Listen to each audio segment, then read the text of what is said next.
Somajiguda press క్లబ్‌లోనైతే పర్యావరణ ప్రేమికులు ఒక సమావేశం అయితే మీడియా సమావేశం పెట్టారు. దానికి సంబంధించి వారు అసలు ఈ సమావేశం ఎందుకు పెట్టాల్సొచ్చింది? వాళ్ళెందుకు అక్కడ జరిగేటువంటి అభివృద్ధి పనులను అడ్డుకోవాల్సి వస్తుంది? చెట్లకు అక్కడ ఎటువంటి నష్టం జరుగుతుందని వారి మాటల్లోనే మనం తెలుసుకునే ప్రయత్నం. ఒక పర్యావరణ ప్రేమికురాలు మనతోటి వారిని అడిగి డాక్టర్ శ్రీరామ గారు పర్యావరణ ప్రేమికురాలు మనతోటి ఉన్నారు. వారిని అడిగి మరిన్ని వివరాలు అయితే తెలుసుకునే ప్రయత్నం చేద్దాం. నమస్తే మేడం. పర్యావరణ ప్రేమికులు అంటే మీరు అందరూ కూడా ప్రేమికులే, మమ్మల్ని సపరేట్ చేయొద్దు. Everyone should love their environment, their surroundings. మనం అందరము పర్యావరణాన్ని ప్రేమిస్తేనే మనం కూడా హ్యాపీగా ఉండగలము. బట్ ఎస్, దానికోసం మాట్లాడడానికి వచ్చాను. ఎందుకంటే నాకు ఆ బాధ్యత ఉంది, మనందరికీ ఆ బాధ్యత ఉంది. అందుకే మీరందరూ కూడా ఇక్కడికి వచ్చారు.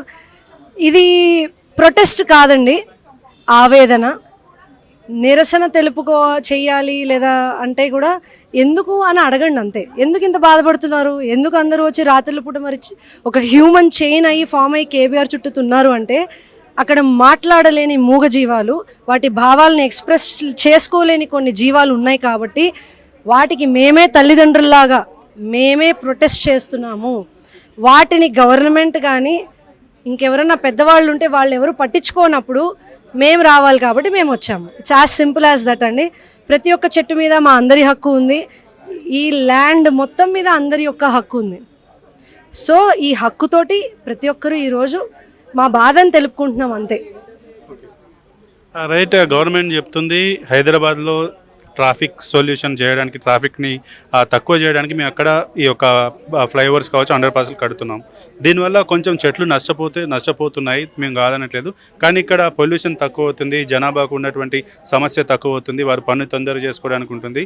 మీరు ఎందుకు ఇంత చేస్తున్నారు? ఏం పనులు, ఎక్కడికి వెళ్తామండి? ఎవడు త్వరగా వెళ్ళి ఏం చేయాలి? నేను ఒక యోగా టీచర్గా చెప్తున్నాను అండి, ఎందుకు పరిగెత్తుళ్ళు? ఏం చేస్తారు? మహా అయితే 10 నిమిషాలు ముందు వెళ్తారు. ఏమైంది? ఒకప్పుడు 8 o'clock జాబ్ చేసేవాళ్ళు 9కి వెళ్ళింది, 9 నుంచి 11కి వెళ్ళింది. బేసిక్గా ట్రాఫిక్ పెరుగుతుంటేనే వెళ్తుంది. ఇప్పుడు వర్క్ ఫ్రమ్ హోమ్ చేస్తున్నారు. కావాలంటే చెట్లను సేవ్ చేసి వర్క్ ఫ్రమ్ హోమ్ చేయండి. అందరి కార్లు ఇళ్లలో పెట్టుకోండి, ట్రావెల్ చేయకండి. ఎన్ని లేవు రెమెడీస్ కావాలంటే. ఒకవేళ మీరు నిజంగా సిటీని అంత అందంగా తయారు చేస్తూనే డెవలప్ చేయాలి, ట్రాఫిక్ తగ్గిస్తూ, పొల్యూషన్ తగ్గిస్తూ ట్రాఫిక్కి సొల్యూషన్ తేవాలంటే తీసుకురండి. నిజంగానే వీటన్నిటికీ ప్లాన్ చేసే ద బెస్ట్ ప్లానింగ్ పీపుల్ని తీసుకొచ్చి ఒక కమిటీని పెట్టి పీపుల్కి ఎక్స్ప్లెయిన్ చేయండి. అసలు డెసిషన్ ఎవరు తీసుకుంటున్నారు? మీరు డెసిషన్ తీసుకునే వాళ్ళకి మినిమం మేము చెప్పే బేసిక్ ఇన్ఫర్మేషన్ తెలుసో లేదో కూడా తెలియట్లేదు. అరే, ఒక చెట్టును నరికితే ఎంత వేడి వస్తుందో తెలియకుండా 2000 చెట్లు అండి, మీరు కొద్దిగా చెట్లు అని అంటున్నారు. కొద్ది చెట్లు కాదు, కేబీఆర్ చుట్టూతా అసలు ఆ ఏరియాలో రోడ్డు మీద వెళ్తుంటే ఒకప్పుడు చల్లటి గాలి, నైట్ టైమ్స్ అయినా కూడా సమ్మర్స్లో. అసలు ఇప్పుడు చూసారా ఎలా ఉందో? ఎలా తీసుకురాగలం మళ్ళీ ఆ క్లైమేట్ని? ఎక్స్పీరియన్స్ బ్యాడ్ అవుతూనే వెళ్తుంది కానీ బెటర్ అవ్వట్లేదు. దీనికి సొల్యూషన్ ఏంటి అంటే చెట్లే. నేచర్కి సొల్యూషన్ చెట్లే, నేచర్కి సొల్యూషన్ నేచరే, మనం కాదు. మనకు అన్నీ తెలుసు అని అనుకుని ఏదేదో చేసుకుంటూ వెళ్తున్నాం. మనకేం తెలీదు. చెట్టుకు తెలిసినంత కూడా మనకు తెలీదు. అది ఏం ఎక్స్పెక్ట్ చేయకుండా మనకి గాలి ఇస్తుంది, నీడొస్తుంది. మనం ఏం చేస్తున్నాం? అదేం అనట్లేదు కదా. మనల్ని తిరిగి కొట్టే పని అయితే మనం ఏమైనా చేయగలమా? దాన్ని అది తలుచుకుంటే ఒక భూకంపం తీసుకొచ్చి మొత్తం అందరినీ ముంచేస్తుంది కావాలంటే. So you need to understand and show respect to nature. First thing, development పేరుతోటి చెట్లని నరుకుతున్నారు అంటే అసలు ఆ వర్డ్ వినటానికే బాధగా ఉంది. అయితే మామూలుగా ఎక్కడైతే ప్రకృతిని నష్టం చేయకుండా ఎక్కడ కూడా డెవలప్మెంట్ అనేది జరగదు. సో లేదండి, అలా ఏం లేదు. ఎవరు చెప్పారు? ఒక పెద్ద చెట్టు ఉంది అనుకోండి, 100 ఏళ్ళు 200 ఏళ్ళు చెట్టు ఉంది, దాని చుట్టూతో మీరు ఇల్లు కట్టుకోండి. ఎవడొద్దన్నాడు? ఎంత చక్కటి చల్ల గాలి వస్తుంది. మీరు చెట్లు ఉంటూనే, ఇప్పుడు గోవా చూడండి, చాలా ఇలాంటి ప్లేసెస్, గోవా కానీ కేరళ కానీ చెట్లను అంత ఈజీగా నరకరండి. మనం వాళ్ళ దగ్గర నేర్చుకోవాలి. Goa is like small state but they try to protect every tree. ఒక్కొక్క చెట్టుకి వాళ్ళు ఎవరైనా నరుకుతున్నా కూడా ఎక్స్ప్లెనేషన్ ఇచ్చుకోవాలి, దానికి ఒక రైట్ పర్పస్ చూపించాలి. ఇన్ని వేల చెట్లు నరకడానికి సింపుల్గా ఒక ఫ్లైఓవర్లను ఒక ఆన్సర్ ఇచ్చేసి ఒక పెద్ద ఫోటో రిలీజ్ చేసి ఇదిగో ఇలా ఇలా ఇలా కాదండి. అయితే వాళ్ళు చెప్తున్నారు వాల్టా యాక్ట్లో ఉన్నటువంటి నామ్స్ ప్రకారం మేము పర్మిషన్ తీసుకుని చెట్లు తీసేస్తున్నాం అంటున్నారు. ఈ విషయాలు నాకు నిజంగా తెలీదు. నాకు ఎంత తెలుసో నేను అంతే మాట్లాడా. వీటి గురించి ఈరోజు ప్రెస్ మీట్లో చాలామంది ఎన్విరాన్మెంటలిస్టులు నిజంగా వాళ్ళకి తెలిసిన ఇన్ఫర్మేషన్ అంతా మాట్లాడారు. ఇవి నిజంగా నాకు గుర్తు కూడా రాదు, నాకు తెలిసిందే నేను మాట్లాడాను. సో వీటికి కూడా వాళ్ళు ఒకటే చెప్పారు స్టేజ్ మీద. మరి వాళ్ళు అంత ధైర్యంగా ఆ మాట అన్నారంటే నిజమే అయి ఉంటుంది. అలా పర్మిషన్స్ తీసుకోలేదు. అలా అన్ని ప్రూఫ్స్ చూపించలేదు. చూపించుంటుంటే మనం ఏంటండి మనం తీసుకెళ్ళి జైల్లో వేయొచ్చు. ఇప్పుడు మన దగ్గర వ్యాలిడ్ క్వశ్చనింగ్ ఉంది, చూపించండి అంటే వాళ్ళు చూపించలేకపోతున్నారు కదా. అందుకే నైట్ టైమ్స్ వద్దన్నా కూడా చెట్లను నరికేస్తున్నారు.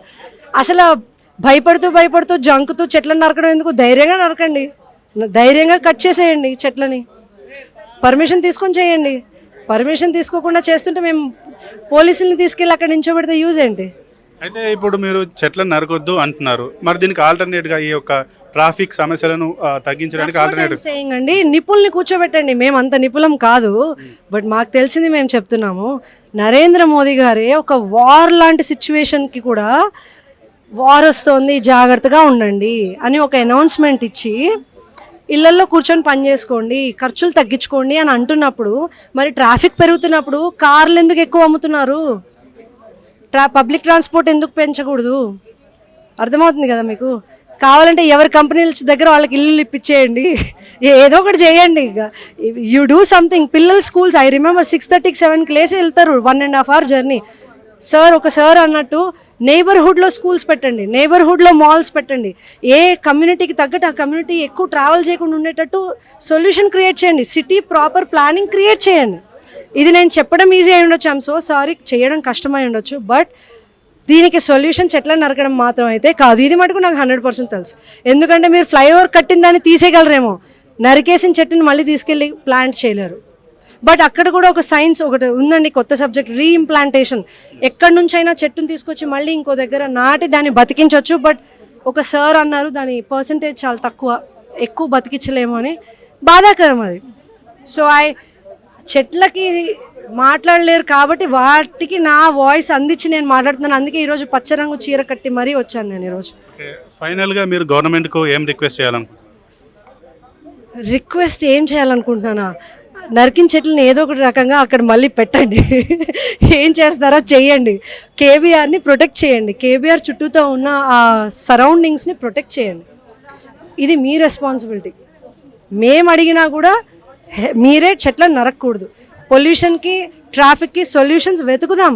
అంత తొందరపడి మొన్నటిదాకా లేని సడన్గా చెట్లు నరికి ఇప్పుడు ట్రాఫిక్ తగ్గియాలని ఎందుకు వచ్చింది? మరి దీని మీద మీటింగ్లు జరిగి ఉండాలి కదా. ట్రాఫిక్ పెరిగిపోతుంది అనౌన్స్ చేయాల్సింది కదా. What I'm saying is fair game ఆడండి, రైట్ ఇన్ఫర్మేషన్ ఇవ్వండి. అస్సలు ఛాన్స్ లేకపోతే కొన్ని చెట్లు తీయాల్సి వస్తే మేబీ అర్థం చేసుకోగలమేమో. ఆలోచించకుండా చెట్లని నరకడం కరెక్ట్ కాదు. అదొక్కటే చెప్పేది. Thank you.